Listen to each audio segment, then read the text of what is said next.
marketers, by parents who maybe are fueled with misinformation, and by people who want to really sit on the school board. This is a parent-led backlash at the grassroots level. And it's manufactured. No, it's completely. And then sort of elected officials have been lit. The fire was lit. I disagree. Okay, he disagrees, and a lot of you do as well. In the battle against critical race theory that is going on at the grassroots level right now, and we've shown you a lot of the back and forth at the school district level, the anti-critical race side is winning. The PR war, where a lot of parents are watching, and they're going, oh, you know, I don't like that either. So that explains why the Loudoun County Democratic Party is going to bus people in who are on their side to, they're going to show up at the school board meeting about a half an hour before the meeting, and then I'm sure they're going to be invited to go on in, and during the public comments, hey, why don't you tell people what you think about critical race? You're for it. Yeah, and here's the tweet, Loudoun Democrats. We're making hashtag Loudoun for All safe and accessible with our support bus for Loudoun families. Join alongside dozens of students, teachers, and parents by hopping in one of our 3 stops. Reserve your seat today. Ian Pryor, on our show prior to being caught up in this tornado, which is critical race theory, said this for parents. This is about a parents' movement to take back our schools, to get a seat at the table with how our schools are run. You have special interests, you have activists, that's the only groups they seem to listen to, whereas parents show up every day to try and make their voices heard, and we get ignored. And when we start to make an impact, that's when you get the hit pieces coming, that's when you get the people being bussed in, that's when you get all the special interests and special groups that come in. They're all against the parents.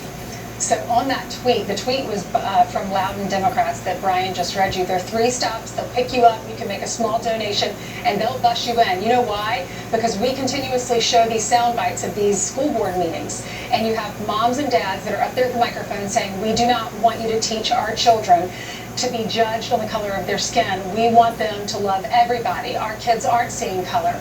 They continue to hear those sound bites, and now they're saying, we've got to gather people. Right. No matter where you are, if you're in the area, jump on our bus and come in and support our side. Because the administrators, they hear only one side, Right. they say. They just hear the parents going, oh, we think it's a terrible idea.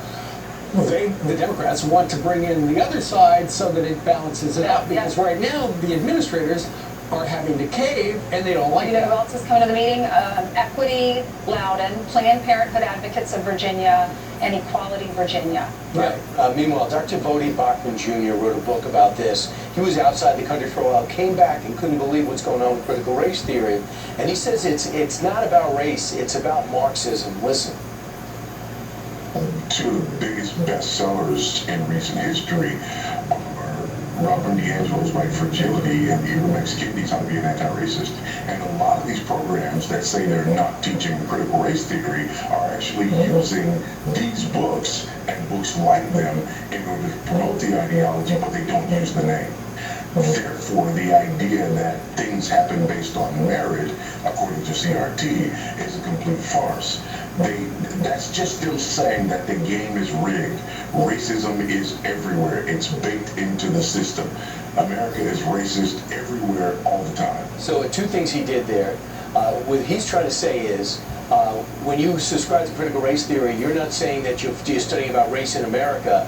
You're studying about how you're never going to make it depending on the color of your skin or your gender. You're going to be held back. So it's time to stand up, speak out, and make, I guess in almost every case, white males apologize. He says meritocracy and everything about democracy do not gel with critical race theory. It's not about knowing history. The other thing is he fights back against people who say this is a culture war financed by Republicans to win an election. He says, look at the top 2 books, best-selling books in the country. White Fragility and the other book talk about critical race theory in different ways. So Republicans would have to write the book, buy the book, and then come up with a strategy to beat the book. It's impossible, and I hope Chuck Todd is listening. He's also a pastor, and his book, Fault Lines, is doing really well in the Christian circuit right now. Meanwhile, let's talk a little bit about, let's take you out to Silverton, Colorado, where out of nowhere, Mayor Shane Furman decided at the Board of Trustee meetings, which apparently he presides over, there would no longer be a Pledge of Allegiance said. He suspended it. He said due to direct and indirect threats, comments in and out of public meetings, and general divisiveness and issues created in our community. So he said, we're just not going to do it anymore. And then one of the Board of Trustees said, you can't do that. And he goes, well, show me where I can't do it. And then you know what? Some people in the room just stood up and started doing the pledge, but then he, the mayor, tried to end it. Watch. Due to direct and indirect threats, inappropriate comments in and out of public meetings, and the general divisiveness issues creating in our community, we will not be doing the Pledge of Allegiance during Town of Silverton Board of Trustee meetings. But it's just been done for a long time. I understand. We all took an oath, and we as a board collectively decided it would be done. This is not up for discussion at this moment. Let's stand for the Pledge of Allegiance.